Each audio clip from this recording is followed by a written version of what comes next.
Okay, so I've been away for a while, thinking about what I'm going to do differently this year. How are you doing, Claire? I'm very well. I've thought about how I'm going to be doing things differently, and Yeah, hopefully, go on, go on. hopefully, it will be more effective than next year, than last year. Oh, Sorry. that's good. Very few of us, I would say, the people I talk to, different people I talk to, they celebrate. They say there's millions of WhatsApp messages with different pictures saying Happy New Year, but not many people are thinking about what to do differently in their lives. Um, And I think that's quite a boring way to live. Change, don't be the same person you were yesterday.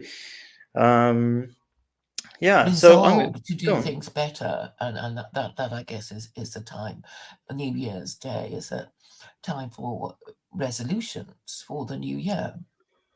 Yeah, people do. I think in some ways there are people who do have resolutions, um, but they're usually not very meaningful resolutions. Maybe. I mean, what are Or the they don't resolutions keep you hear? them. They're like, I'm gonna lose weight, and then they do that for 1 week or something, famously or something. What are the typical resolutions that you hear people make? Actually, I've never heard anybody make. I just hear it like secondhand on YouTube videos that people make those kind of resolutions. Ever heard of anybody making a resolution in real life that you know of? Well, I've done it myself, resolve to, lose weight or do something I should that I haven't been doing. And Hmm. actually, you don't have to wait for the new year to do these things. You should do it at any time I totally that you agree. think, Totally agree. once you think it's wrong. And it's kind of like waiting for an election. It's like, next election, things will be better. We'll vote for a better leader of a better political party. And it's always the same. So if there's anything wrong, fix it now. Don't hang around for some, mythical date. For New Year's Day, I happened to be streaming with a Jew who Hmm. told me that Jews don't celebrate New Year's Eve because it is the birthday of an infamous papal anti-Semite. So Hmm. I was pleased to learn about this information because this Jew But actually they made a celebrate their point own New of Year, don't they? They've got their own New Year. I forget what it is. Rabba, I can't remember what it's called, but I remember in Hyde Park it was full of Jews celebrating their own New Year's. Forgot the name of Rosh it though. Hashanah. That sounds about right. Yeah, yeah. Yeah, so what he was, I mean, he actually made a point of streaming with me on New Year's Eve, and I thought, okay, I mean, he planned it quite carefully. It was 4 p.m. LA time, but because he planned it quite carefully, and I wasn't actually, doing anything, I ended up streaming with him, and it turned out to be very topic and time appropriate. Anyway, I did think it was very interesting about New Year's Eve. And anyway, I learned something new about the mystery of the Trinity, which I will be attacking with renewed vigor in 2024. Yeah, so I think we will try to maybe compare our approaches. I do agree that we should always go for micro. I suppose I should do. I was trying to be super relaxed, like not do my usual intros and all that kind of stuff. Um, but I will a little bit. I'm a Muslim, and I focus mainly on Westerners, teaching them Islamic principles that make their lives better. And people are making their lives really difficult. The more I listen to how Westerners live their lives, the details of their lives, their families and stuff, and I go, wow, people really make their lives difficult. So now I want to make their lives a bit easier in a personal level. And I also talk about global issues, but I think it always builds up from the foundations of the individual. If you're a really unhappy person, for example, you just consume way more than you need to because you're compensating for your miserable life. And then guess what happens? You affect the environment and stuff like that. So it always does build up from number one. And the reason why I'm mentioning that, I remember to introduce myself, and get you to introduce yourself in a second, is that I will be quoting, I will be saying one or two things about where I'm going in my life, or what I'm going to try to be doing differently this year. But then I'll be quoting from the Quran. So that was my few thoughts that I would get out of the way quickly. Claire, what would you like to say about yourself? I know it's a bit, we've already started chatting away, but introduce yourself just in case somebody doesn't know you. I promote secular Quranism, which is Sharia for non-Muslims. I think the problem with the West is that it hasn't an official religion or moral system, and I think the problem is mechanical, but they are all in denial or prefer to remain in denial. This is a pattern of behavior that I've noticed with a lot of people who are basically anti-Semites and Islamophobes who hate Christianity, acknowledge that it has failed, acknowledge that its replacement of liberalism has failed, but can't get over themselves and their hatred of Jews and Muslims to accept that maybe even white supremacists need a religion. And it's probably worth mentioning you're agnostic. So you're trying to promote Quranic laws, teachings, but you're agnostic. Probably worth mentioning, isn't it? Yes.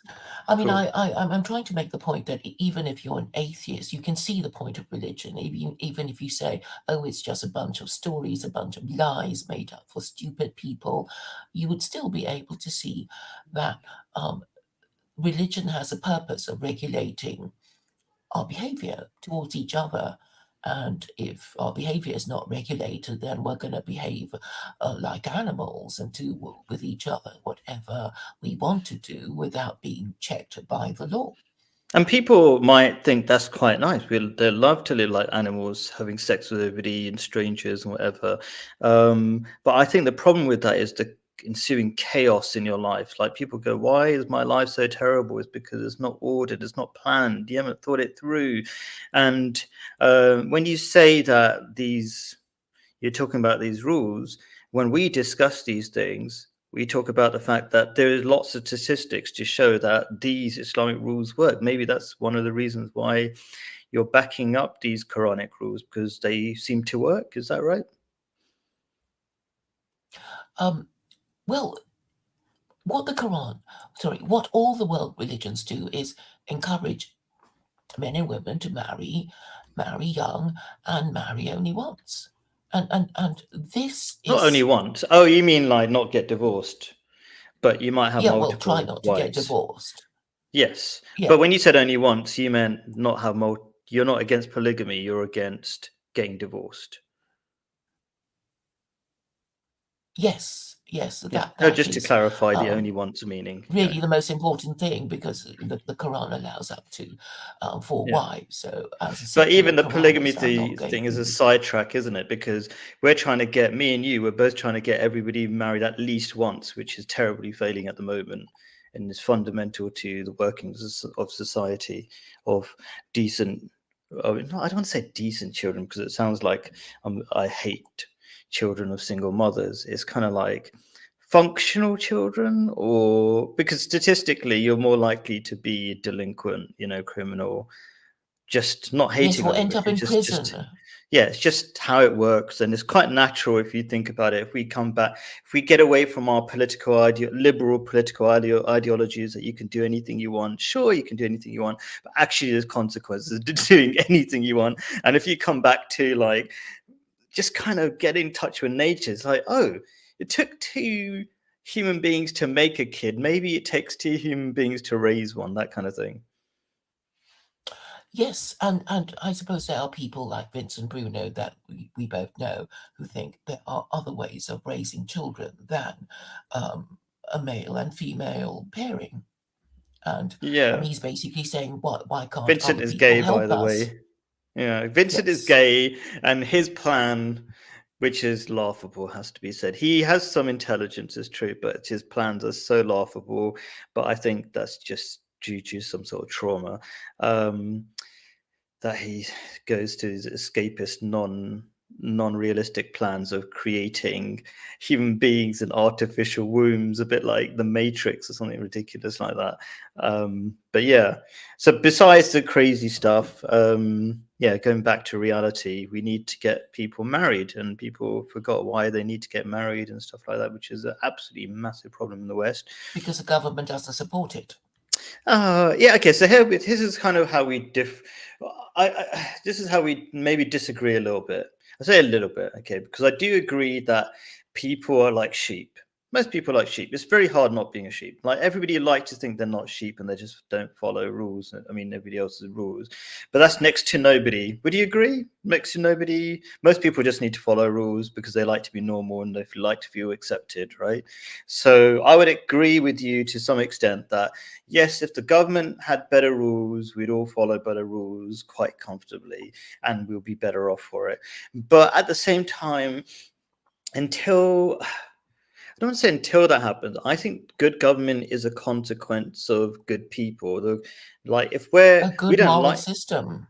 yeah, if A we're good moral moral people, system. yeah, well, yeah, okay. So what I'm trying to say is, look, how comes there's more and more Muslim MPs turning up? Or I'm trying not to sound too British, right? So Sadiq I won't say, Khan is sold on the LGBT agenda, as yeah, well as the that's neocon true. agenda and the That's just neoliberal it's, agenda. that would change a matter of time. He's just like what I'm trying to say is like the more Muslims you have in the UK, the more Muslim members of parliament, government members, and will take over. And sure, Sadiq Khan and whoever, they're just politicians, right? You can't expect much of them. So they'll be like, okay, there's still quite a few non-Muslims around, so I'll just try to pretend to be a bit of a non-Muslim at the same time. But if there were like 90% Muslims, he'd be like, yeah, I'm anti-gay, I'm anti-whatever. Do you know what I mean? Do you agree? That's how shallow these Yeah, I ministers mean, are. obviously, Sadiq Khan is playing the game of, Yeah. pretending to be a good liberal, but a good liberal is not a good Muslim. Yeah, so exactly.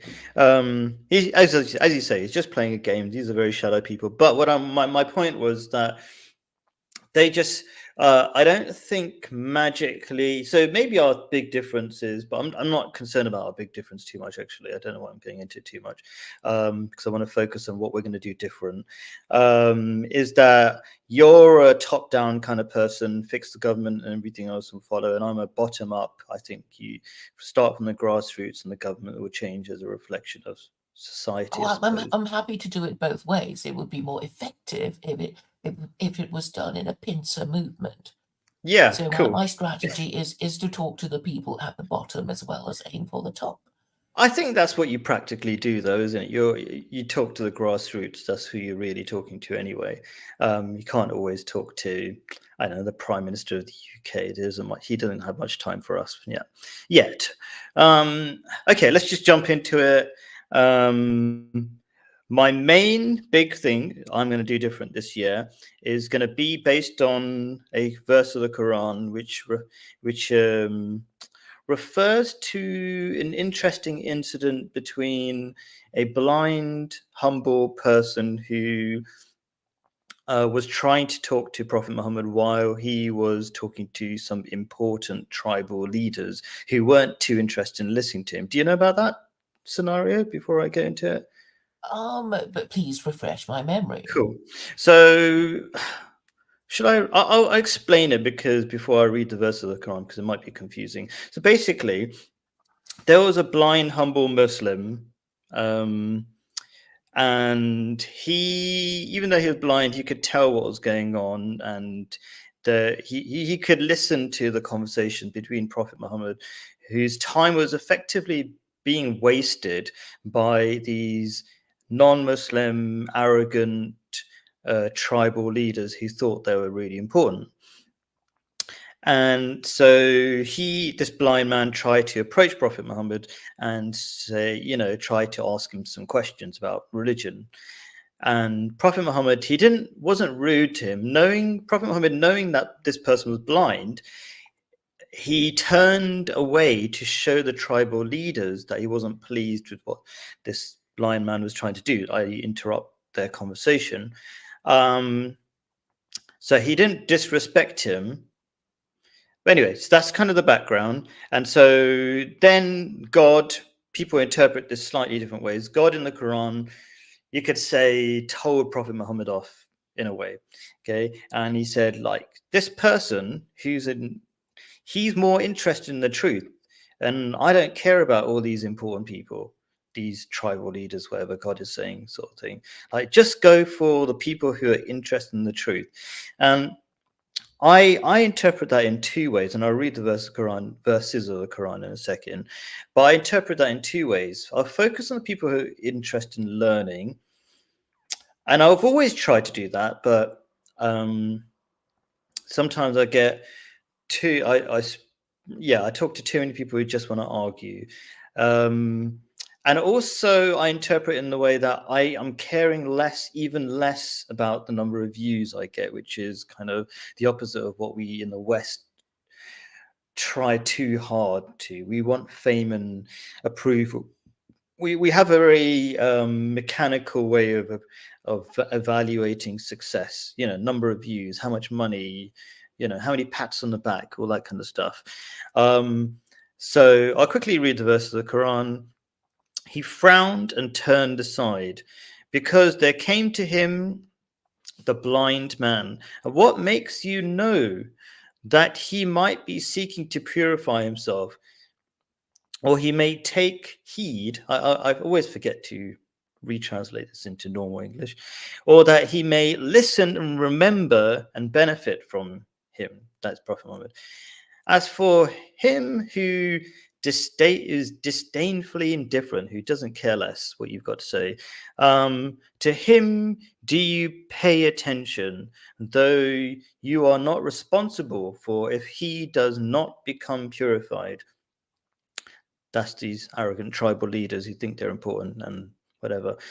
But he who comes to you quickly, and that's me trying to paraphrase, and he fears God, do you ignore? I don't know, with all those little sidetracked explanations, that made any sense, but did it kind of make sense what I'm trying to say there? Well, could you sum it up in one sentence? Yes, because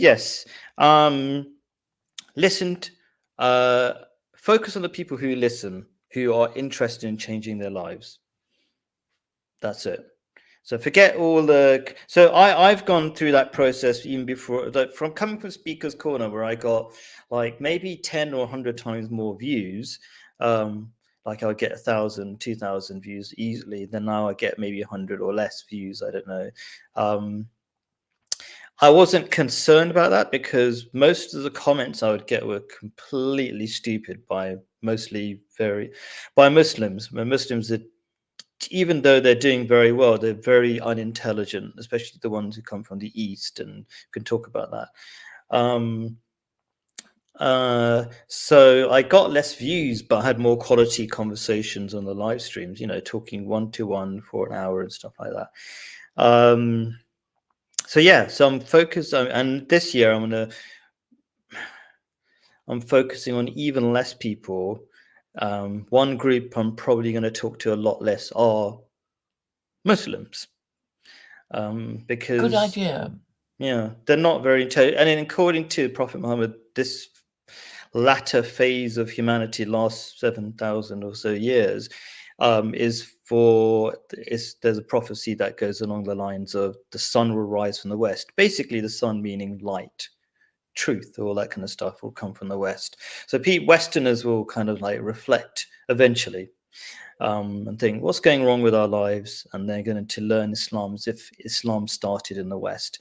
Because even like, Arabs are wonderful, my wife's wonderful, all this kind of stuff, but they refuse to get away from the mechanical, they refuse to understand the spirit of what Islam is. Like, they'll say, I have to do this. I know your argument is watertight. I keep having all these different discussions with Arabs. They know they can't argue against what I'm saying, but they don't want to change because they've been taught a certain thing and they want to stick to it because that's how they feel comfortable. Yeah, and And they're yeah, probably thinking, who the hell are you anyway? Why should they listen to you? You're only one yeah, man. You're not even a particularly important kind of Muslim, because we know about the Ahmadis and yeah, these who are considered, or whose Islamic status is debatable.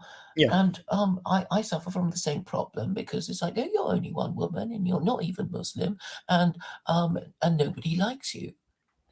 So The way you summarize things is always funny. Um, but well, I think we even, have to be yeah, short and snappy to get their yeah, you are attention, short and because if we snappy. go on and on and on, we will lose their interest and attention, Yeah, that's true. and therefore elevator pitches are to be used. Yeah. So one of the things I'm doing, by the way, that is not on live streams, I go to these Quran classes for non-Muslims, run by non-Muslims, and they're kind of, or people who converted, but they usually say stuff like, "We hate going to the mosque because in the mosque they would say you wore the wrong clothes, you did your prayer slightly this wrong way, that way, that way." But the same people don't read the Quran, and the Western convert to Islam will can't even correct them, because then these Eastern raised Muslims, I say, even if they're Western, I don't know. Yeah, my point is that there is, They treat converts like crap. That's yeah, that's the that as thing. It's well. like, who are you to correct us? You just converted. How dare But you even that as correct well, us? that's true. That's true.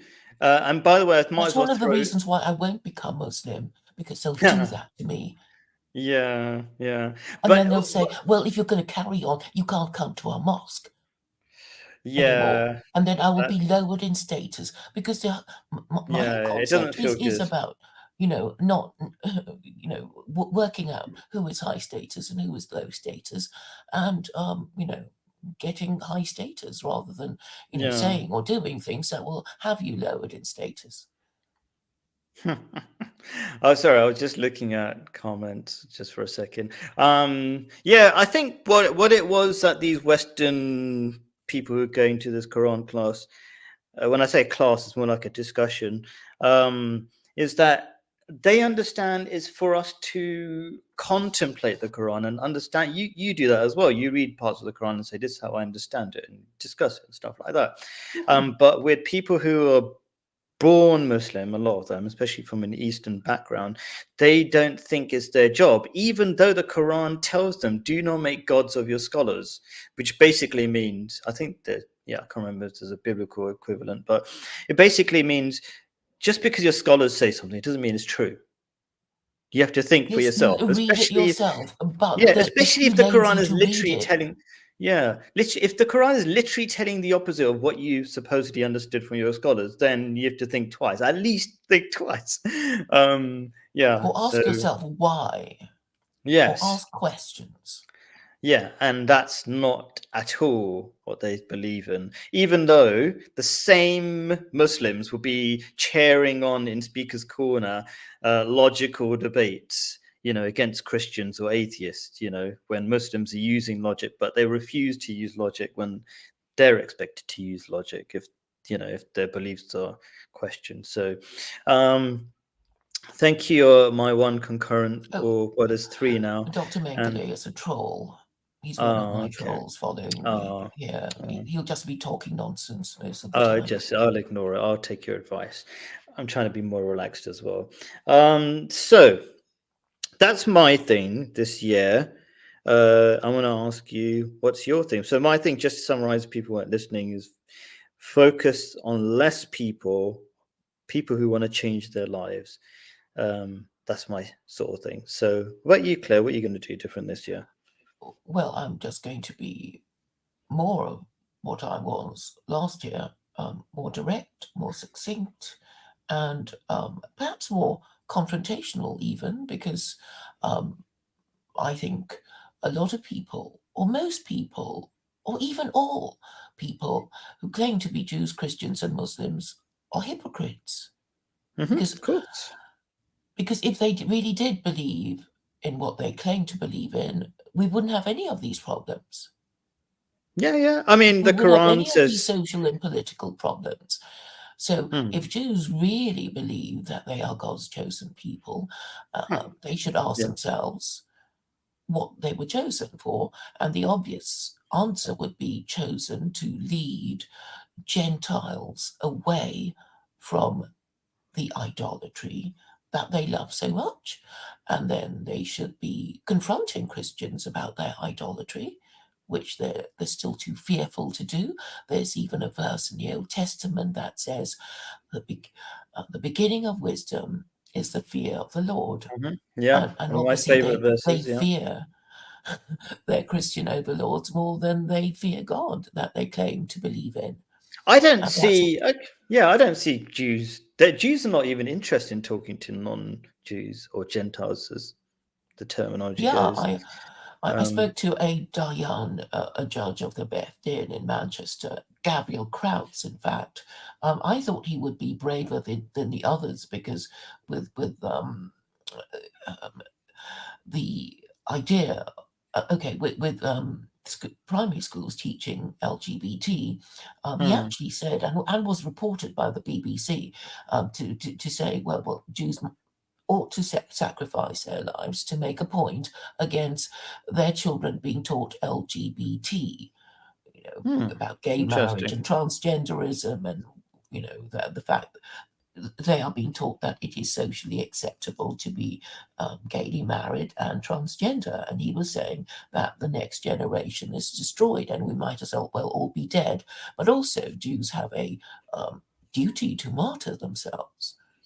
Really So interesting.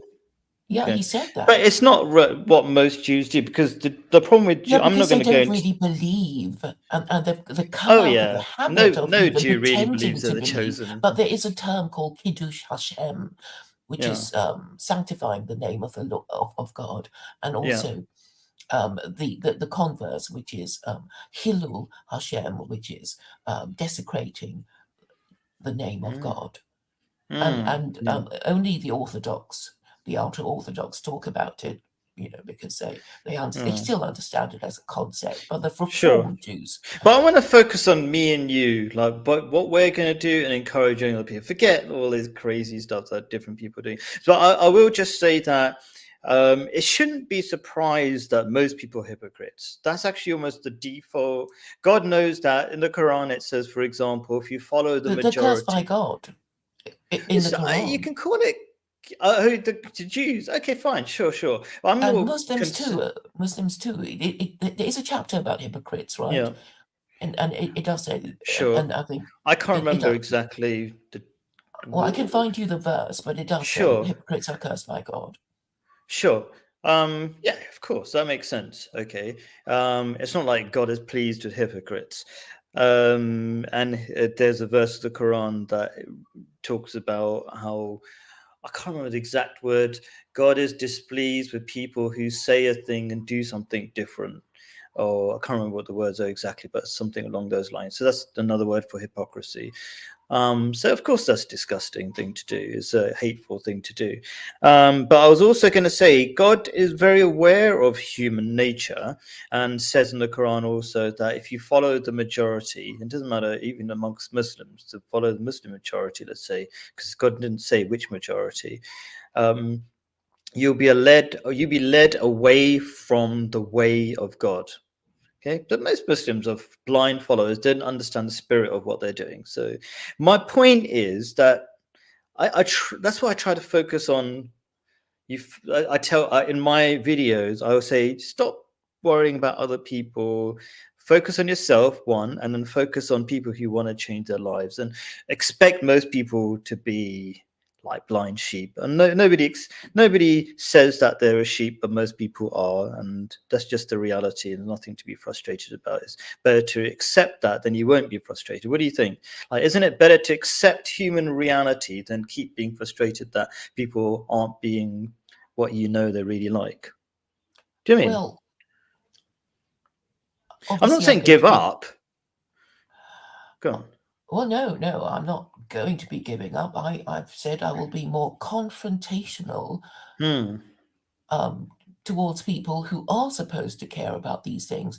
They say Hmm. one thing, they do another, and Yeah. and, and I'm saying if they really did believe, Christians would be concerned that they are idolaters. If Jews really did believe that they were God's chosen people, they would confront Christians about their idolatry. And if Muslims really wanted to obey chapter 18, verse 4 of the Quran, they would admonish those who claim that God has begotten the Son. But whenever I talk to Muslims about that verse, they change the subject and move swiftly on, or pretend Mm. it's already been done, as Carol has done. No, I'm probably guilty of that because I find it very boring to talk to Christians and for the millionth time tell them 3 does not But I'm equal not 1. proposing Yeah. that ordinary Muslims talk to ordinary Christians who don't know anything anyway and only Mm. want to be rude about Muslims. I am saying Sure. that there is no, it is not on historical record that any Muslim leader ever confronted any Christian leader about their idolatry. Never, ever, apart from Sure. the event of the Mubahala. I don't know if you're aware of that. I know what a That was the Mubahila, but only I don't know time. the event. Was that you when which I mean I know what Mubahila which means Well, there's a basically means a Wikipedia prayer duel. entry. But there a single? I Yes, mean, you could any Muslim could do a mubahala with somebody else, which means a prayer duel with somebody else, may I saying be cursed effectively if, yes. is But that was there a kind special of occasion, challenge? like or maybe at the time of Prophet Muhammad or something, or what? So basically, he confronted the Christians and said Yeah, Jesus isn't divine after writing, letters to a few tribes, and right. they turned up. But the matter was resolved when the Christians said, "We're going to carry on being Christians. We'll pay you the jizya, and that's it." Sure. So I guess Muslims, when they were powerful, never confronted these Christians because they Hmm. preferred to get jizya from them. And now Okay, they're too sure. afraid to question these Christians because they are minorities in the West. I mean, that is the basis of their cowardice. And Sure. At the same time, I'm going to keep repeating my thing. Okay, they did this, but what are you going to do, Claire? So you're going to, okay, so we just deal with the fact that obviously most people are cowards. They can't even do live streams like us, right? Most, even Ahmadi Muslims who are supposed to be the revolutionary type, they'll just be on the sidelines watching, never doing a live stream, right? So I'm not concerned about that. I'm just concerned about what we can do or what we will do, sort of thing. So, okay. So let's I'll inspect your idea about, I've got different things I'm going to be doing this year, but we'll kind of contemplate each of our, let's say, resolutions for this year. So your idea is to be more blunt, more succinct, and do more of what you were doing, which I suppose can't really say much about. I would just say stop worrying, or I don't know, stop complaining that people are not listening. Just focus on the people who do, because I think it's a waste of breath. well, It's like, nobody yeah, is. Really, go on. nobody is. Even the people who claim that they, care, such Yeah, as YouTubers like Millennial Woes. sure. Did you listen to it? Did you get a chance to listen to that exchange he had with Endeavour? Maybe Probably not. not. I mean, you send me some links, and I usually listen to about 10 seconds of it. But millennial woes, I think we both agree. He just woes means complaining and crying, and I hate crybabies, so it's very boring. Yes, I mean, I was just going to make the point that Yeah, these. but I feel sorry for white crybabies who think they're being tough by being Islamophobic on the internet. That kind of Yeah, stuff. It's they're too very afraid to pathetic. even have a conversation about it, because Yeah. basically it's safer for them to just keep complaining and saying, "Oh, it's the Jews and it's the Muslims," and it's Yeah. like, well, obviously, what do these Jews and Muslims that you're forever complaining about? What do they have that you don't have? And it is, well, their religion, right? Yeah. And so this conversation between Endeavour and Millennial Woes is basically Millennial Woes giving him fatherly advice when he has actually said in that stream that he's given up on becoming a father. So he's in no position to be giving fatherly advice to anyone, and he's basically saying, forget Christianity, forget the civilizing, it's all gone, and all we have is well, we have to look up after number one, women aren't interested in men who haven't got the gift of the gab, but maybe not marry them because, well, they're just going to be a bit of a pain. I mean, that's the gist of it, and I was hoping That's you would, just like every listen other to it white to person. Yeah. yeah, it's and lead the good life, and that's what he was saying. Lead a good life without marrying a woman, That's like and the well, just suicidal. Like, die there's nothing out. good. Well, There's nothing good about it anyway. I mean, it sounds good to the person who's not even thought about their lives at all. It's like, oh, I'm it's just gonna. platitudinous crap that Yeah, obviously full of Endeavour crap. love Yeah, to hear because if Millennial Woes had said no, you have to go, for the sake of the white race, you have to find a woman and marry her. you actually have to do You know, something.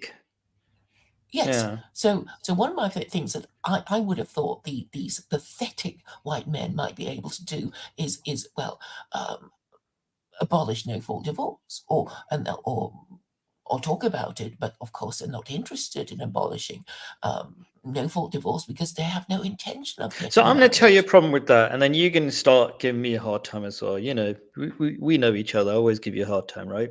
So there's no point telling these white people the obvious things they should be doing because they are so broken inside that they're not brave enough to do any of the right things.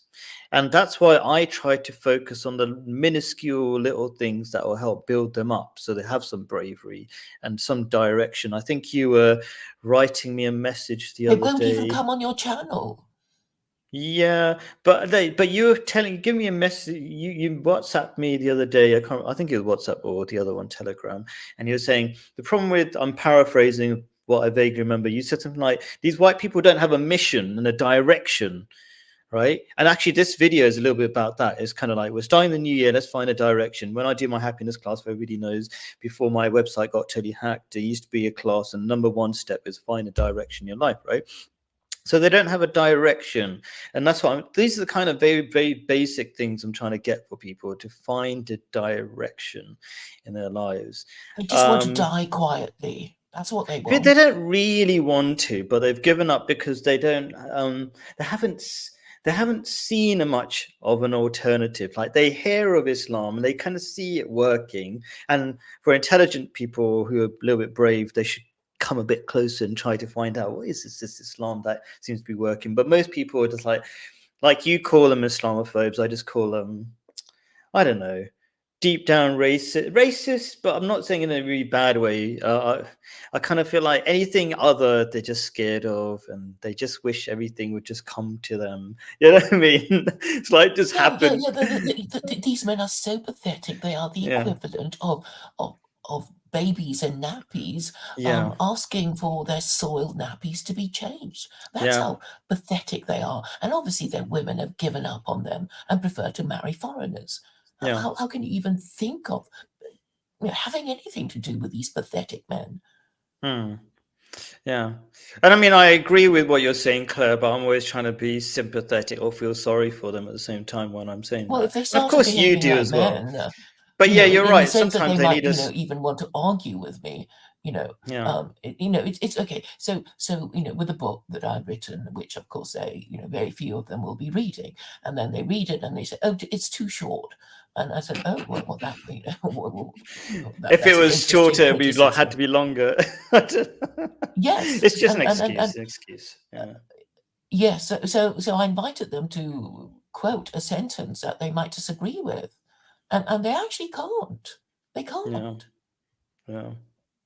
But they don't want So to argue about it. here's my quick version because I think sometimes I start saying things and I get lost in my words. Explanations. Okay. Do you agree that telling people exactly what to do is not good enough. You need to build them up so they can do those things. So telling them that you should ban, extramarital sex or something, that's too hard for them, because they it's just like they can't It's even not going imagine to getting happen married. tomorrow.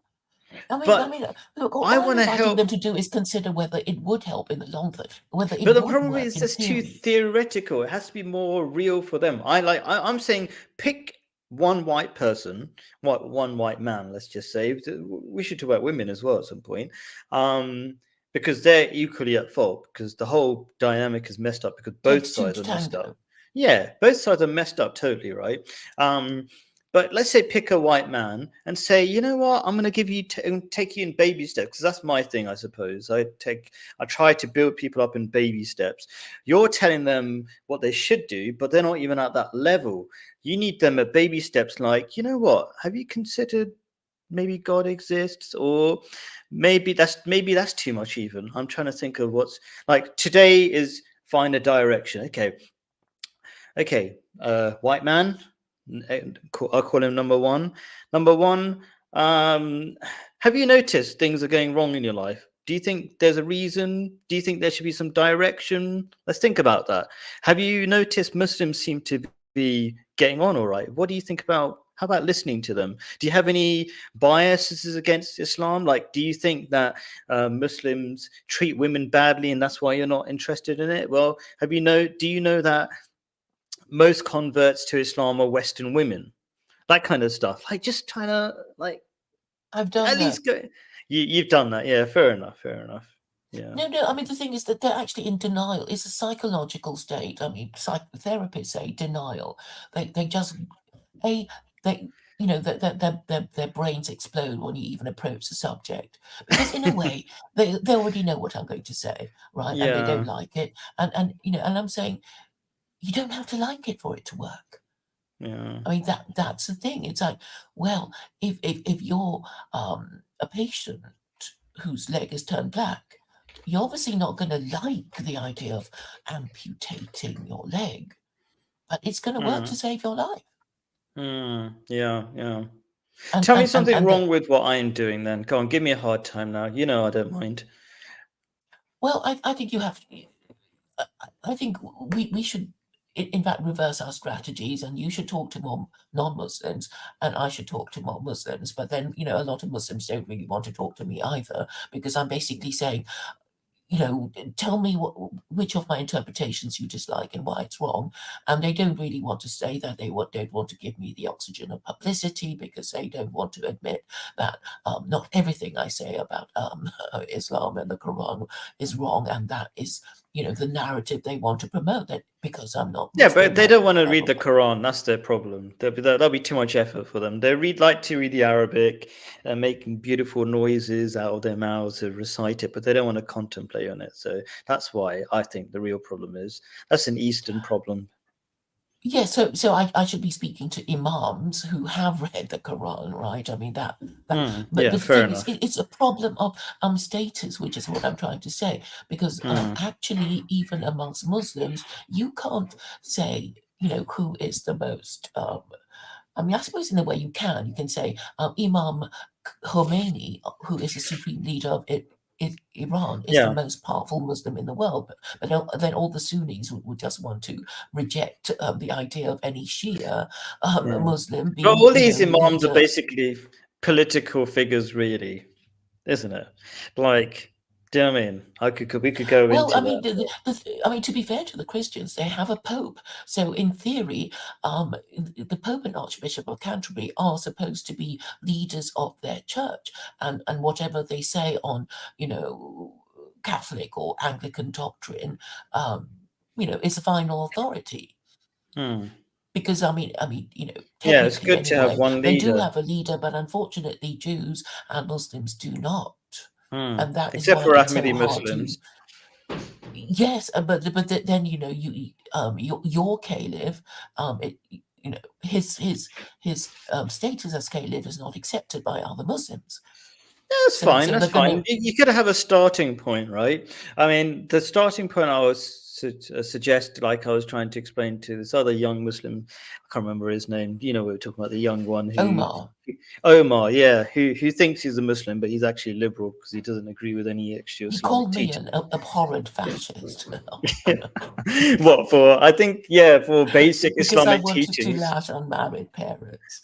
Yeah, which is Islamic teaching. But anyway, so most Muslims don't realize that they don't realize. Sorry, most Muslims don't realize they don't understand anything about Islam anyway.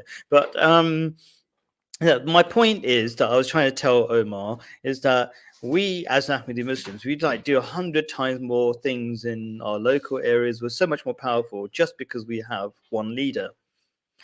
So the fact that he's just our Khalifa is the leader of, you can say, just Ahmadi Muslims, even though now it's become millions of people. It's a fantastic thing as it is, and it's just our numbers will grow and stuff like that. So we've You got are to have a better starting point. treated by Western governments Yeah, because because of his leadership, because people will associate Ahmadis with what the Caliph says. that's right. And even if the other Muslims hate you, the fact is that you are government-approved Muslims, and you get Yeah, better and the reason treatment why we're than the other government, Muslims. yeah, and partly the reason why we're government approved, besides all the stupid uh, theories that we're supported by the British or something, which there's no evidence of. The point is that because we have a leader, we're directed in a peaceful way, which is the meaning of the religion of Islam, peace, right? But when you don't have that direction, you have this rabble. These people just want to fight.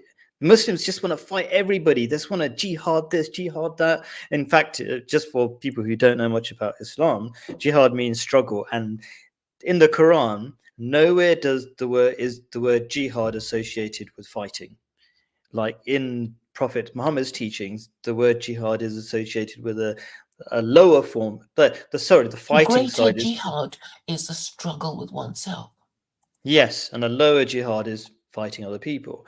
Um, so yeah, so that's one reason why one of many reasons why having a leader is really helpful. Because if you don't have that, then you're led by people like Muhammad Hijab and really low quality people. Do you know Muhammad Hijab? You must do. He's like one of the top Oh, YouTubers. he's such a thug. He is. He just goes round. See, the problem Whistling with being rap. led by YouTubers is they're sensationalist and they don't care about Islam. They just care about being popular. So right now, his thing is being tough and a thug and being tall and big. That's his thing, right? He's really proud of that. And he goes round different countries and like, I'm gonna start a fight. It's like that's not Islam. Prophet Muhammad didn't do anything like that. Do you know what I mean? And And he's just he throwing his creates such a clothes bad off. impression that Yeah. even Jordan Peterson, when he was talking to him, it's like, wow, you managed to get to talk to Jordan Peterson, but unfortunately, he was so charmless that Jordan Peterson said that even if Islam is easier to believe, we're still going to Mm. reject it because we hate No, how Jordan Peterson is a you. Zionist. He's just come out now, isn't he? Or he would do anything for money anyway, right?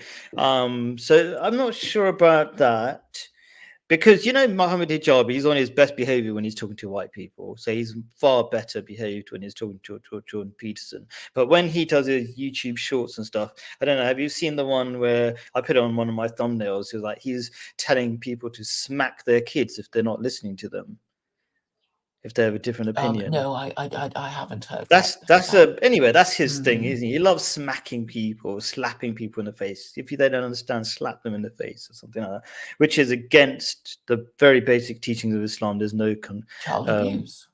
well, besides child abuse, but there's no compulsion in religion and stuff like that. So, yeah, my point is that if you're not led by a Khalifa, you'll be led by sensationalist YouTubers and people who just want attention, anything to get attention, and they'll say anything stupid. And of course, most Muslims are stupid, so they'll just follow along and they don't care what the reality of Islam is. Anyway, okay. So one thing That's one thing. I'm focusing on less people. That might sound counterproductive in the short term, but I think you get more and more. If you get more and more people really understand Islam, Islam has been growing not just on social media, but one-to-one connection. So if one person understands Islam, they'll tell two other people, and they might not even see on the internet and stuff like that. I hope. Okay, and Islam and God, and if you look at nature, it's always focused on quality, not quantity. Like, I'll give you a very simple example. If you have sperm, like there's only one sperm that gets to the egg. It doesn't matter that a million other just died, because God doesn't care. God is really focused on one or two quality people. That's my understanding. But anyway, that's one. Focusing on fewer and focusing more better quality. Maybe I'll have longer conversations as well. Are you up for a bit? Maybe an hour and a half today? Sure, I'm sure. I'm happy experimenting. to carry on talking, and I like, I mean, your idea of fewer people, but better conversations is great, because sometimes the scattergun approach just doesn't help us at all. Yeah. So yeah, I mean that's kind of thing. One I think when I was doing my videos at Speaker's Corner, and even when I started the live streams since I came here, I was talking to lots of people, and I knew most people would just say dumb stuff, and I was just hoping one or two people would listen. But now I'm kind of going, let's just spend more time with people who actually have something reasonable to say. Yeah, even Vincent, he Well, you says can more have sensible. a Yeah, conversation that people can follow, so that what okay, this person A says one thing, and person B actually responds to what person A says, and yeah. so on and so on. That's a You're dialogue. criticizing But my earlier sometimes videos where I people are had just 10 people on waiting the for their show. turn to speak. Yeah. They're just So what waiting you're for their saying, turn to speak, and it doesn't make yeah, sense, and people don't remember, because there is no logical progression of the conversation, and yeah, and then people will just get bored. It's like, well, it's just different people, waiting their turn to speak about yeah, whatever's on their mind, and it doesn't really make any sense. There is no progression or resolution. yeah. So basically, for people who don't know what Claire is referring to, she's talking about when I had like 4 people on a stream. It didn't work really, because I had 4 different ideas and wanted to say 4 different things. Anyway, okay, here's another thing I'm going to be doing this year. I'm trying to write a book. Either I'm not sure. I thought I was going to call it Islam and the Happiness Revolution, or maybe Islam's Happiness Revolution. Um, and I've sort of been writing it when I write my notes for each of the lessons. But now I think it's time to just get it in one place, just one book. And I think that might be useful for people, where with my videos, people might not realize they're all related or supposed to be related. But if you got a book, and I'm not talking about a really long book, maybe the size of your book, like 100 pages or something, basically going through my course, starting from, finding direction, then relationships, then some of the bigger topics like environment, government, all The that kind of stuff. Islamophobes' Guide to Happiness. You could call it that. I don't know if that's a good title, No, but address it. No, what you need to do is that all maybe. these people, you need to, in grammar, there's this term called the vocative. You have to show by your language that you're talking to that person you're talking to. Like, Oh, I see oi, what you're you, saying. you there on the left, whose name is Khalid. I'm Yeah. talking to you. I'm No, not I get what talking you're to saying Rune. now. I'm not talking to Lo Wang. You need to do that. Or people will say, who? Me? Were you talking to me? I wasn't Yeah, listening. you're right. Because if I say Islam's guide to happiness, people might think it's for Muslims, because that's not actually. I'm not even talking to Muslims, because most Muslims are too stupid to understand it, or not too stupid, too stubborn. I'm not going to go back to that. But yeah, so I am talking to I'm talking to non-Muslims. So you're right.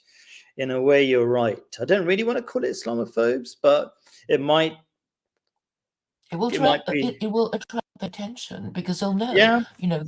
those on the distant and right will just see it, and it will attract their attention. But if you But say, they'll be really disappointed when they pick it up. And like, if you call it the Islamophobes' Guide to Happiness, and then it's all about Islam solutions, No, no, they'll but be you like, have to oh, define. have to throw it back So, down. so you define the Islamophobe, and then you describe them, and then you can give examples. You can mention a few people like Millennial Woes and Interpro. Sure. You list them. You call them by name. So you'll have to watch a few of their videos and Ugh. get used to that. No, you have to Take some drugs because so I can stay then the awake while I'm people who listening to like them them. or hate them Yeah, will yeah. will want to read it too. Like, I mean, oh, I get the this. gist of they're just complaining and crying like babies, but but maybe there's more to it, isn't it? Like, what are they complaining about? That they can't get any women. That's their main thing, I think, which isn't. It's actually quite reasonable. Everybody needs sex and all these basic needs. Like after they need food, they need relationships, and they need to be part of something. So, fair enough. Well, even Muslim men complain that they can't find women, and even Jews. I mean, there is some kind of marriage crisis amongst Jews and Muslims in the West. Yes, I think is it because they're becoming westernized? Like Jews are. Yes. Well, Jews are. I didn't know this before until I started talking to Jews, but they're far more secular than I realized. Like when I'm talking to one particular Jewish guy on a regular basis, he's like, "Don't you know? Like Karl Marx was like a Jew," and like, I said, "Oh, so many famous atheist Jews and stuff like that." And even the ones who dress up like Jews, or the proper black and white stuff, they're not even religious. They even hate. So that's probably. And all these people, they're not married. There's so many of them. Only the ones who are hardcore orthodox, they're like having 1 million children each. But everybody else, they're like Israel, full of liberal Jews, basically, who are not having children. Yeah, so I mean, we know what liberalism or sexual liberation does to people. It makes them have fewer children. In fact, the same thing happened in the Roman Empire, which declined because they made divorce easy. They made marriage substitutes available. So it's like, well, I mean, obviously, even married couples don't want to have a child every time they have sex, right? Because it's a horrifying number of children to think of if every time you have sex you have a child. I mean, how many thousands of children would you have by now, Khalid? Yeah. Yeah. Okay. Yeah, and so Muslims are I suffering from the think same. you need Yeah. to do a bit of a study of them and the leading. I mean, I know that they're having a fight with each other, and you can be saying, oh, they're so silly, they're so un-Islamic. That's why they fight. That's why they backbite. That's why they can't have intergenerational cooperation, because at least Jews and Muslims, they're supposed to respect their parents and listen quietly while their parents tell them about their political views. But if you're not Muslim and not Jewish and you don't respect your parents, you'll probably be calling your parents Nazis, fascists, and misogynists, and whatever. And so their parents fear to. Okay, help me more with this book though. So the title, some good ideas, maybe Islamophobes' Guide to Happiness. Interesting. Islamophobes' Guide to Islam might be a thing. But I want them to realize this we're gonna make their lives better. I like to throw the no. word Then you happiness. have to list a whole bunch of these Islamophobes, Millennial Woes, Okay. Ed Dutton, Keith Woods, all these. Yeah. Okay, I'll give you a list of these. AA, Academic Agent, and they're having a fight now because AA is apparently has threatened to sue Thomas Barton Rees for making I mean, jokes about him. are these people I know really it's that silly. famous? I know Like, it's silly. no, I'm saying like Thomas Barden Rees, he only gets like 100 views maybe or something, doesn't he? Or Well, am he's I quite looking at the wrong popular videos? because he's. I mean, I guess he is quite engaging. He even if he says silly stuff, sometimes it's quite funny and people just No, I'm just listen. They don't. wondering, does he get many more than 100 views per video or something? Well, he had lots of views, but I mean, Or maybe I'm looking at the his wrong ones or YouTube something. accounts have been deleted, or his videos have been Oh, he removed, and keeps all getting, that. yeah, And okay. he's on Odyssey, and Right. he has a a secondary account. But anyway, Sure. he does have a following because he Okay. insults academic agent. An Okay. academic agent has threatened to sue because he's very litigious. He even threatened to sue poor Stephen J. James. In real life, sue people. Well, Wow. I don't know. They just threaten. Oh, I threaten. think in Yeah. real life, you have to Nothing's be gonna Mr. happen. Moneybags to be suing people left, right, and Yeah. centre. Yeah. That's But right. but Yeah. you could have a form that your solicitor, a threatening letter that you pay your solicitor, and then you can keep sending the same Okay, one let me give me a bit more help. Okay, so appreciate the guidance and the title. Just focusing on like practicalities. So a bit more help on the book. So let me quickly or analyze read. them psychologically about why they have such difficulty accepting that they might need a religion too, because it's like you well, everybody Okay, has a let me religion, read out right? some of my chapter names, and then tell me how rubbish they are if you believe it. Right? Okay. There are 33 chapters. I won't read all of them. Right? But I'll just read the first 7 maybe. Direction. These are just the first word of each one. Actually, I'll read the whole title. So the whole chapter title. Direction, the path to happiness. Number 2, reality, what we need to buy.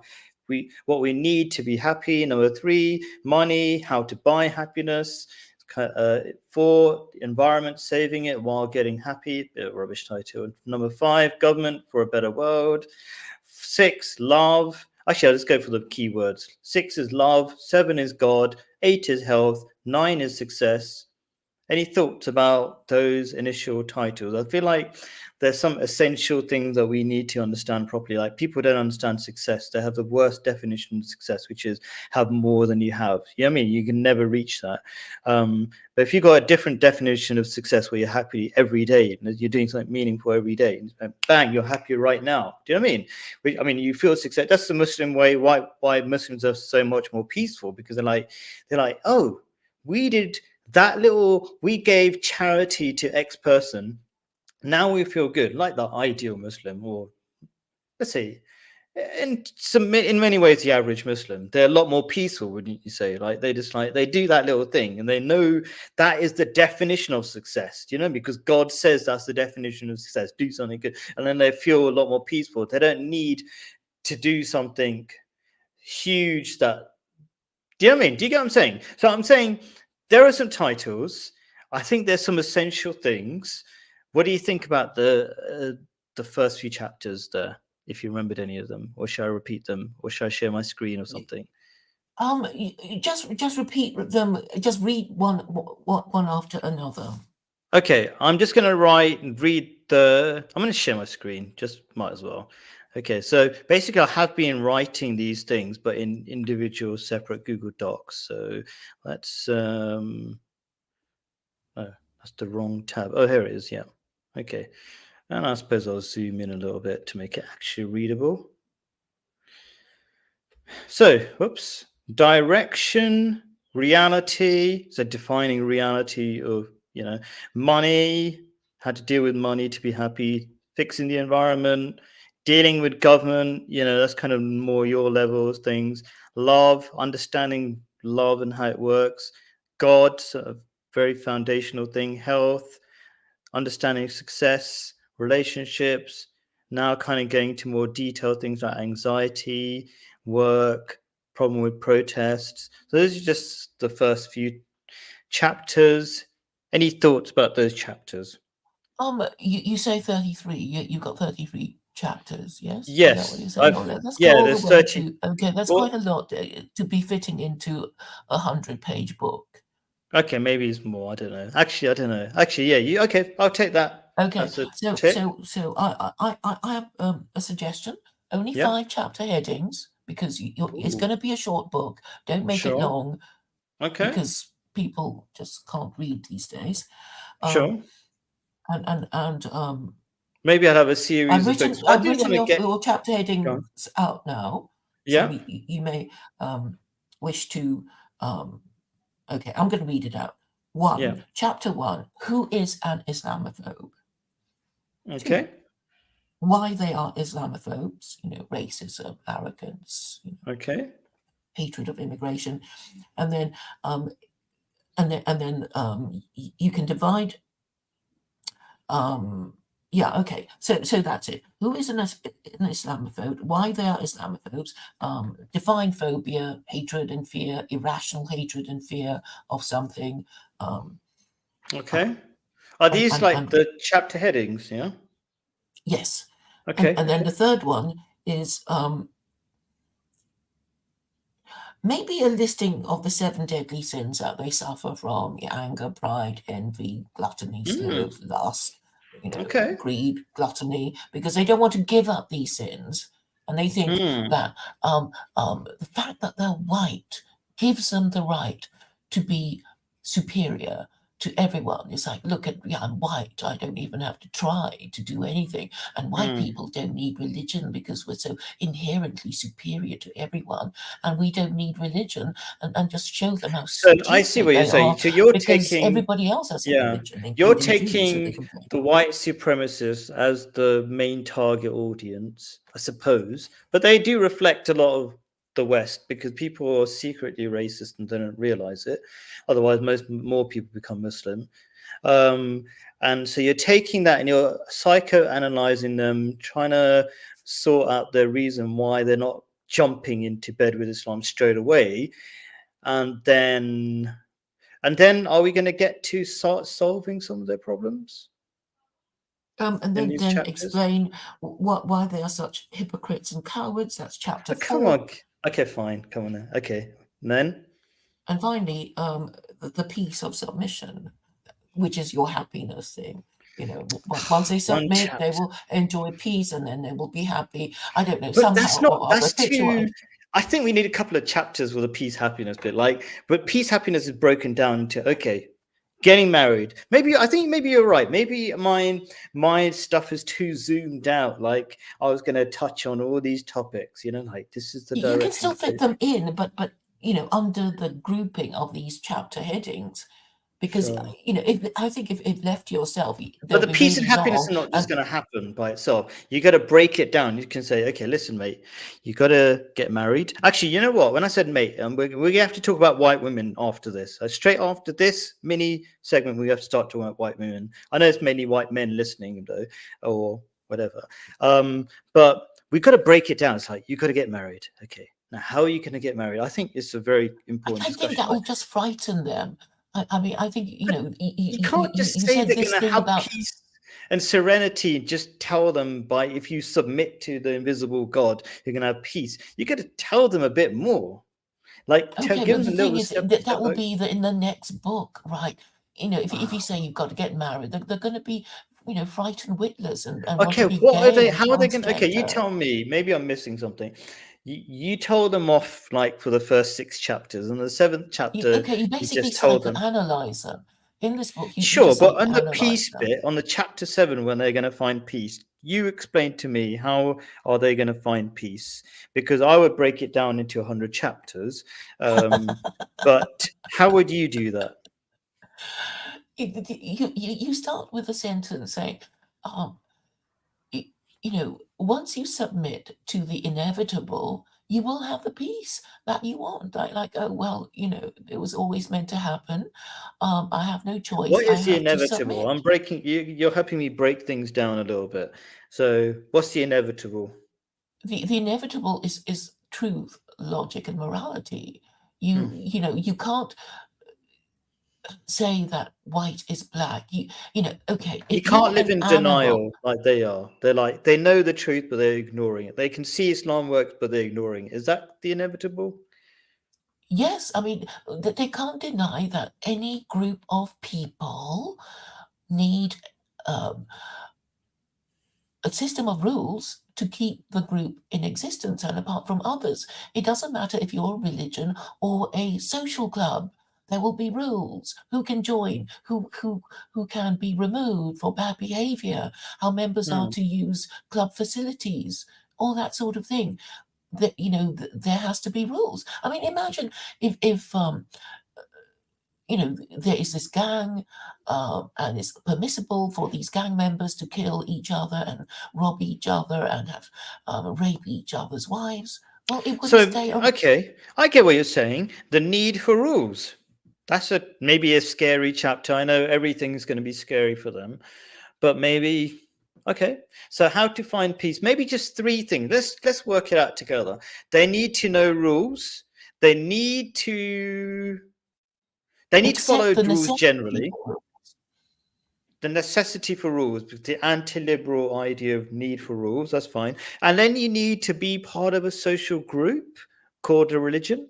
Is that what you're saying as well? Well, I suppose you could Separately? say that all the world religions that they would have heard of, Judaism, Christianity, Islam, Hinduism, Buddhism, they all have the common feature of supporting marriage and the family.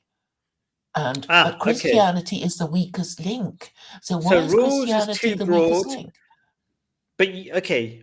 But you said getting married is too scary for white people. Yeah, that's your next book. Okay, but I'm talking about this book when they've after the 6 chapters you suggested of psychoanalyzing them and telling them 5. off. You said, okay, 5, sorry, and then there's the 6th chapter where you actually tell them how to find the peace, some peace. Okay, tell me one thing. What is the one thing they're going to do to find peace? Maybe is it follow rules? Is it believe in Except a that god? something went wrong in their history, and they can't even deny it. But that Obviously, was the first 5 chapters of telling them off that they're rubbish and they've done it wrong. What's the one thing where they tell me the one? Okay, I'm going to give you a choice. Maybe they're bad choices, but who knows, right? One, because using your words, stop being idolatrous. Basically, I would say believe in one God, right? Number 2, follow rules. Maybe that's general. Number 3, I can't think of anything other than get married. If you had to pick one of those 3, which one's the best out of those 3? I think they just. Can you say it again? Rules. The 3 Okay, things. God, believe in one God,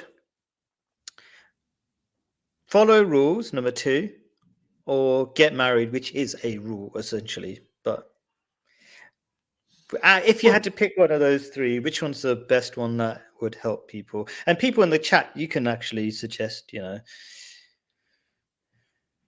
Well, follow rules is really the essence of what we're trying to say, and Okay.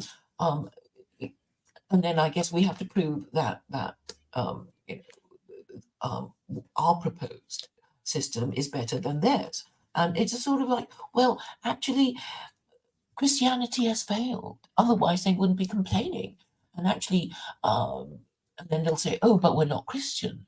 And then we'll say Christianity is so kaput that its replacement of liberalism has failed. And they're not going to argue because they're not liberals, because liberalism is a current orthodoxy. And also we have to say that, that then they'll be thinking of, okay, forget liberalism. What is there? And Alexander Dugin has said there's only 3 things that Westerners, Europeans just rotate.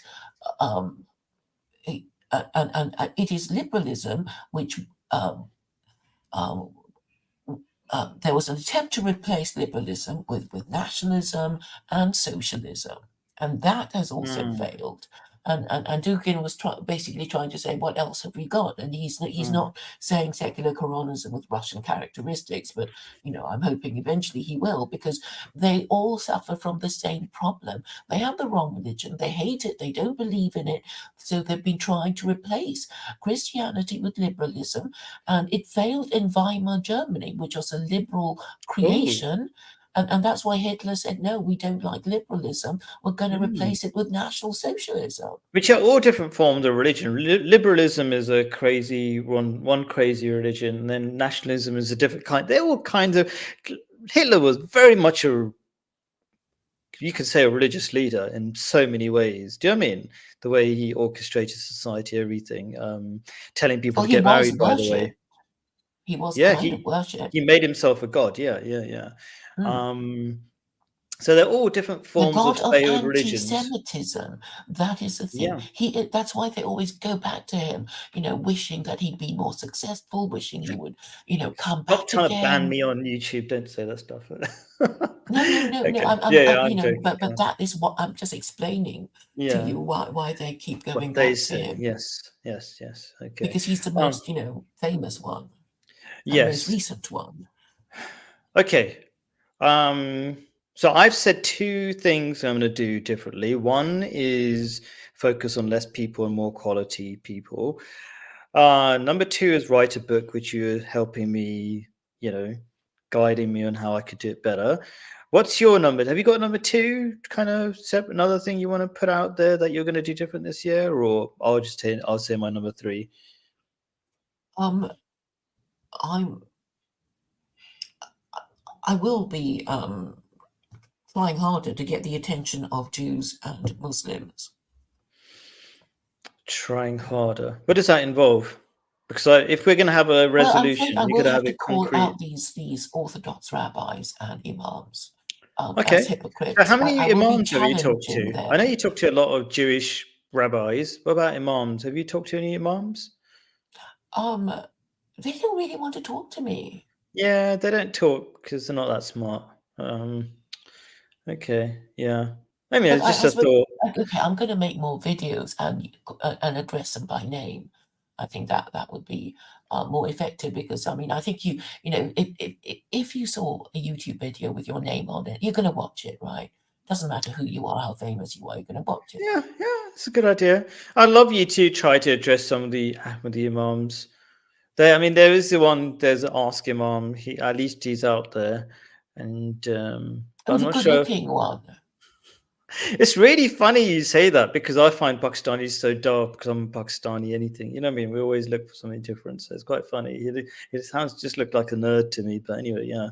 But then I think I look like a nerd as well. So who knows? Um, so that's two things. Okay, my third thing is I'm not sure if you've ever seen. I'm trying to get it up again or produce more of them.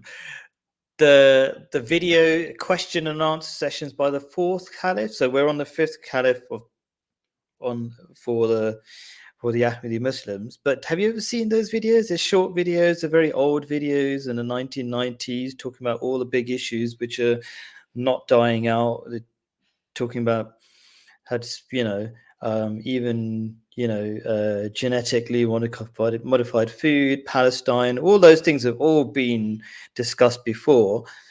I don't know. Have you ever seen one of those videos? No. Please send me links. I'd love to. Yeah. You're saying they're short and snappy and Yeah, about TikToky. 5 minutes. 5 minutes. Okay.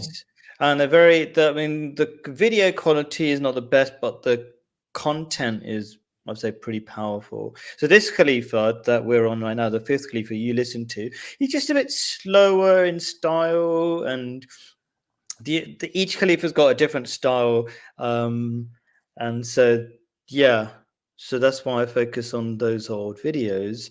And he's a lot more, the fourth Khalifa is a lot more scientific. So, yeah. So, yeah, I'll send some of those videos to you. But yeah, I'm going to get my kids to start upload. They already exist on the internet, but the problem is they're kind of like these Ahmadi Muslims are not.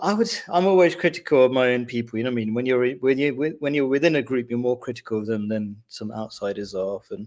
Mhm. And what they do, we've got these massive question answer sessions where there's just like question answer session 2000 and whatever, and like no, you got no idea what's in that 2 hour session. You know what I mean? So I'm getting my girls to Give chop them them proper up and titles. yeah, exactly. One question at a time with, so you know exactly, so it can actually be searched on YouTube. Otherwise, just other Ahmadi Muslims watching them, and not even that. So Mhm. that's another thing. So very important part of my process. Sounds really weird, but I think it's very anti-Western idea of like I want myself to be disappearing. I would eventually love somebody to take over so I can disappear.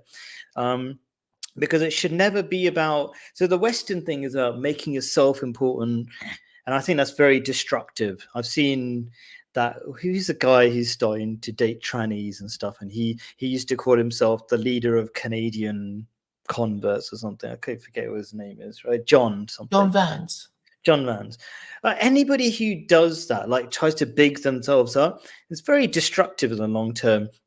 So my approach is always the opposite. I wish, although I tend to do these videos until I die, that's my plan. But my hope is that I might spawn off other people who do it better. So I want to put the fourth Khalifa's videos out. They're fantastic, and put books. That's kind of my idea. I don't know if that makes any sense. It's kind of like to build something so I can become irrelevant. That's kind of my You want to idea. leave a legacy, and you basically want to leave a fund of information that is easily searchable and That is actually accessible a and really good point. attractive. Yes, actually, that points out another thing that I was going to say, sorry, which is I was discussing with a friend what we're going to do differently this year. We were, sharing ideas, and he said this idea about um, producing enduring good works. So there's a verse of the Quran which I was going to mention, might as well now. It says, "Wealth and children are an ornament of this life." So wealth and children are two kind of categories of things we like to show off through. Wealth kind of produces things, physical things, and children are like posterity, whatever, the future, right? But kind of very in a selfish, personal way, They're the future. material, and actually, there's a verse in the Quran that warns you against your wives and your children. Yes, Yeah? focusing on them only. Yeah. It says, but enduring good works are better in the sight of the Lord or God in respect of the immediate reward and better in respect of the future hope. So we were talking about like, what can we do that's enduring? So he suggested write a book. So I thought that's one thing. Yeah. So, and maybe these YouTube videos, I mean, yeah, the fourth Khalifa ones, and maybe my live streams as well. So yeah, what you're saying is right. Like some sort of, even though I don't intend to die tomorrow, hopefully I've got another maybe 40 years to go. Yeah, start working on what I'll leave behind or something like that. Yeah. So what are your Yes, thoughts yes. about that? Start focusing on your legacy, and Hmm. it is all about selection, because really, I mean, the Hindus might even say, all the stuff that's in Judaism and Islam and Christianity, we already have it.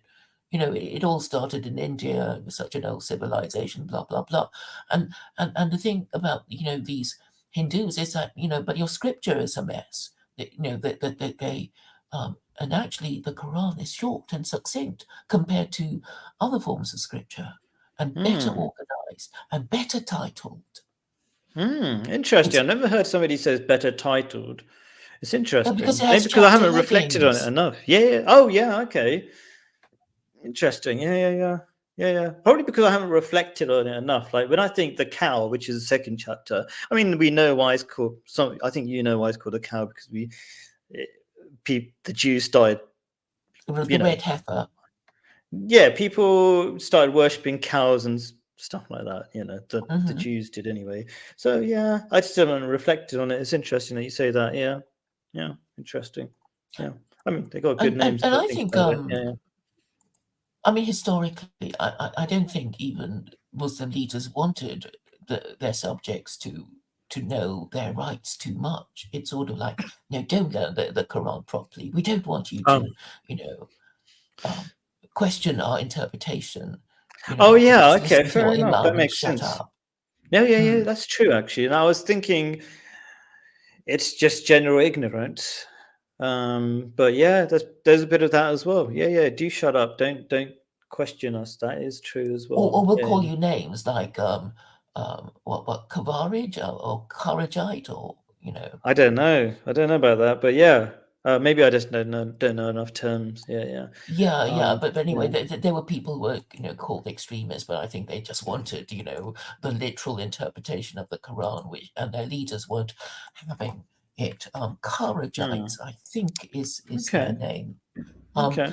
and um, yeah, and then maybe take a bit more interest in history because there's so many clues about, why things went wrong, really.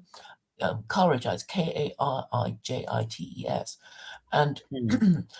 Um, and I think the telling of stories will have more um, of an impact on people's consciousness, and than just telling them, this and that, or you think this or that. That's an interesting idea. Tell me about this telling of stories. Do you mean we should novelize? We should have ideas and tell them in stories as novels?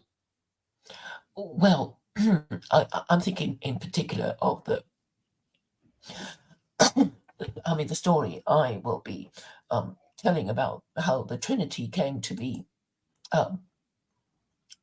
cooked up, and the background between the schism between Christians, or for all these centuries, because of the Arians and Athanasians, and I don't want to get too technical, but basically Christians over the centuries have been arguing about whether God is a Trinity, or whether Jesus is, and the status of Jesus. And I know people don't care about that now because they don't even think God exists. At the time, and I have the story, which I've told already a few times to Vincent, because he's the only one interested in theology. But I won't bore you with it now. And the narrative that I will tell you about is that you can put it to Christians that Christianity was always meant to fail, and it was God's practical joke on idolaters. Or you could just call it the made-up religion because it's supposed to be Judaism. But anyway, yeah. Yeah, it was God's practical joke on these idolaters who made up their own religion, as you say. Sure. They basically, culturally appropriated the scripture of Jews and their God, and then they put, a dead man on a crucifix on top of it. They just blended the whole thing together and called it the Trinity, and they don't seem to have realized it, and they can't defend it, and because the only way they could defend it was to burn heretics at the stake. Yeah. And then Christianity, died because, eventually after the American, French, and Russian revolutions, they couldn't revive that practice anymore. Because let's talk about that a little bit. Why did Christianity die? So at what point did it start dying? So I felt like it was still alive in the 1950s, maybe. And then it started dying after the sexual revolution, or was it dying more quickly before that? Or was it, there was a lot of, famously, I think, was it before the First World War? There was a lot of, what's the word? Not dodgy stuff. That's a lot of sexual misbehavior or something, wasn't it? With the Roaring Twenties? Yeah. So because the British Empire was still, I think, this is how I'm imagining it, right? Or I understand it. The British Empire was strong while they still had some values and I would say Christianity was the only value system they had. When did the British Empire, or maybe I'm incorrectly connecting them, but I think the British Empire started dying when Christianity started dying. When I say the Christianity, not the Trinity, nobody really followed, but the practice of Christianity, like sticking to marriage and dressing modestly, and I'm not sure what else they did, not much more. What do you think? Do you think the death of let's start off with that quickly. The death of British Empire was due to the death of Christianity? Would you agree with that or not? Well, okay, my thesis is that Christianity has been failing for 500 years. It didn't happen last century. And I'm saying the last 250 years, which started with the American Revolution, were rejections by Europeans of their own religion. So the American Revolution was basically, separated the church from their state. The founding fathers separated the church from their state because they were saying, we have to reject Christianity because Christianity was used to support the divine right of kings. We, the founding fathers, want a republic because having a monarchy is stupid because and that's a rejection of God by that. That's one way of rejecting God's control, I suppose. Yeah. No, the control of Christianity, because if you remember the coronation and everything, there's all all these rituals of anointing King Charles, with Yeah, oil and sure. So if you want a republic and you're rejecting the king who was supposedly, according to their ideology, picked by God, the king's divine right, then that's one stage of removing God as they knew it yes, in and America. if you go back to the first time it was ever done, Constantine was the Roman emperor who Christianized Rome. Hmm. Yeah. So it started And off badly. Yeah. Yeah. yeah, and he was an Arian who basically um, accepted that Jesus was divine, but not the same status as the Abrahamic God. Because the Right. Trinity was saying, Hmm. the Christian, have to accept that the Son and the Father and the Spirit, the Holy Spirit, are equal in status, co-equal, co-eternal, and co-substantial, made of the same Hmm. substance. Hmm. And this is obviously very difficult to believe. And the only explanation for that is that they knew that Jews would say, "Hey, Christian, what's this about your Jesus being divine? He's just a son, isn't he? Hmm. Our God is the Father. Our God is higher status than your stupid Jesus." Come on. Okay. Okay. Yeah. Yeah. And that was the reason, in my view, why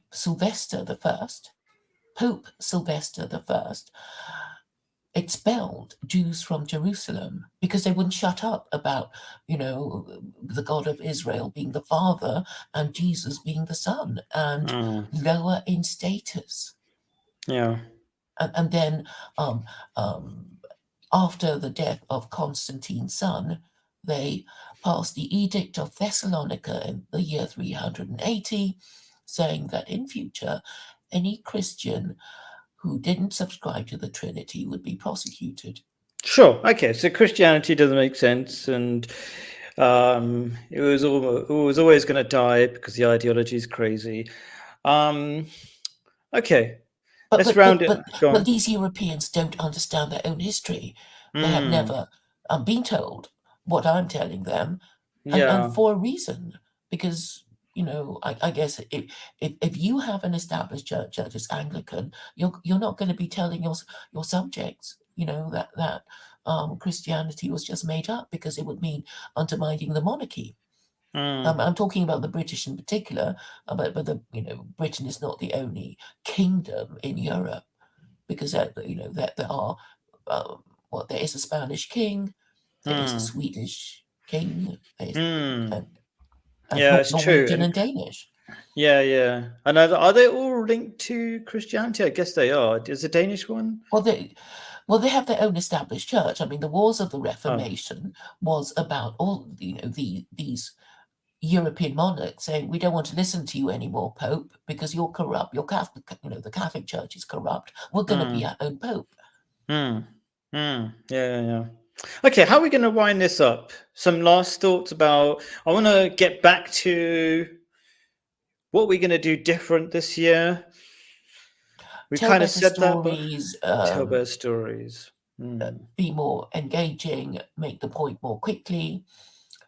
Speak in terms of sound bites and elevator pitches, because really, even if you have 3 hours of their time, you can't lecture them for three Hmm. hours because they'll just get bored. So Hmm. and I suggest using questions as a way of making your point. You have to ask a Hmm. question. A question is only one sentence long. However, mentally defective they are, they will Hmm. remember the question that you asked that they couldn't answer honestly, Hmm.